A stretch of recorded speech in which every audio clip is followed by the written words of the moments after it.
before we can understand the history of astronomy, we need to familiarize ourselves with some basic naked eye astronomy.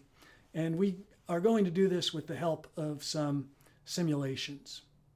So, first, this is what one sees looking eastward at the night sky from somewhere in the northern hemisphere.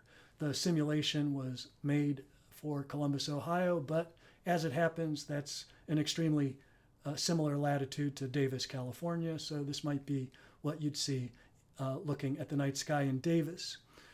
Stars are rising at an angle relative to the horizon.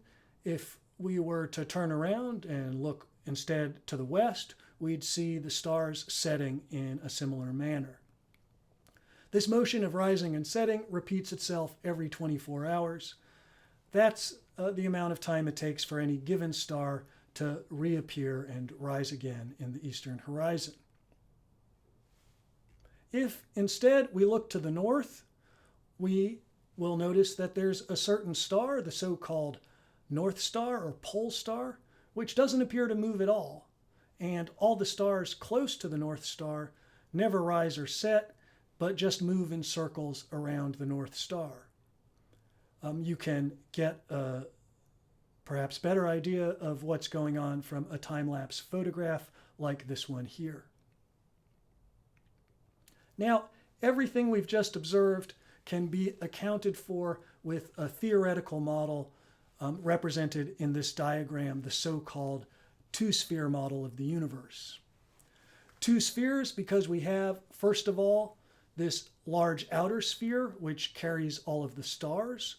You have to imagine that all of the stars are basically embedded on the inside surface of this large sphere. And then we have the second smaller sphere, namely the Earth, motionless in the center. The outer sphere rotates westward every day on its north-south axis. So an observer at point O on the smaller sphere of the Earth, again, perhaps in Davis, California, would perceive as their horizon the shaded plane in the diagram, and they would only be able to observe stars on the part of the outer sphere that is above the shaded plane. Now, this model is consistent with Aristotelian physics, which, as we know, taught that the celestial bodies were composed of ether, the fifth element, which has the natural motion of moving endlessly in perfect circles, never speeding up or slowing down, with their center in the center of the universe. This model also makes a few interesting predictions. For example, what would one see if one were to go to the North Pole to observe the night sky? According to this model, at the North Pole, the stars would never rise or set, but they would simply move in straight lines parallel to the horizon. If instead you were to travel to the Earth's equator, according to this model, you would see the stars rise and set, unlike the North Pole, but you would not be able to observe any motionless North Star or Pole Star. And furthermore, all the stars would appear to rise and set in a motion perfectly perpendicular to the horizon. Now, these facts were correctly understood by ancient astronomers based on this kind of theoretical model without anyone ever having actually traveled to the North Pole or to the equator. The two-sphere universe can explain the motions of the so-called fixed stars, what we think of just as stars, because the fixed stars never change their position relative to one another. That's why they're called fixed stars. In the period we're studying, the planets could also be categorized as stars, so we need to use the term fixed stars to distinguish them from what we think of just as stars. But the motions of the planets are more complicated. Now, in geocentric astronomy, it's important to remember the sun and the moon are considered planets. They revolve around the Earth, along with Mercury, Venus, Mars, Jupiter, and Saturn. these are the 7 planets visible to the naked eye without a telescope. Now, at first glance, the 7 planets seem to move like the other stars, rising and setting every 24 hours.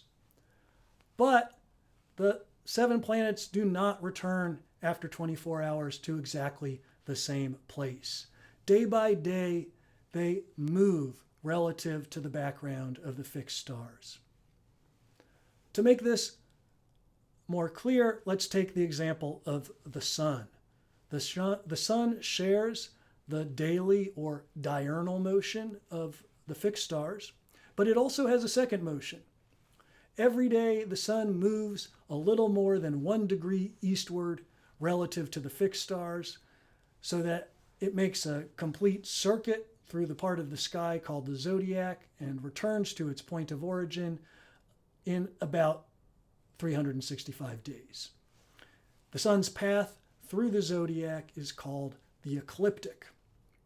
So the sun has 2 motions. It has a daily westward motion that it shares with the fixed stars, and it also has a second, slower motion in the opposite eastward direction. The moon does something very similar, but it takes about 28 days to make a circuit around the Earth, and so do the other planets, each with its own period. Now, the 2-sphere model does not explain this second motion, but it can be accounted for with some fairly simple additions. Basically, we need to give each planet its own sphere to account for its eastward motion, and this is what ancient Greek astronomers did. So, the outermost sphere of the fixed stars makes a complete revolution around the Earth every day, and it shares this diurnal motion with the spheres of the planets below it. But those spheres each have their own slower eastward motion that causes each planet to lose ground relative to the fixed stars, and over the course of their orbital periods, they make a complete circuit through the background of the fixed stars. This takes about 88 days for Mercury, the fastest planet, and about 29 years for Saturn, which is the slowest. Now, this theoretical model is still consistent with Aristotle's physics and with the theory of the ether, because all of the spheres associated with the stars and planets move in this model with uniform circular motion around the center of the universe, and the Earth is stationary in the center. Aristotle's physics is so good at explaining these phenomena because it was really designed to explain them. So far, so good. But the other planets, namely Mercury, Venus, Mars, Jupiter, and Saturn, have additional motions beyond these 2 basic motions. And that's where things get interesting, and from the point of view of making a scientific model, a lot more challenging.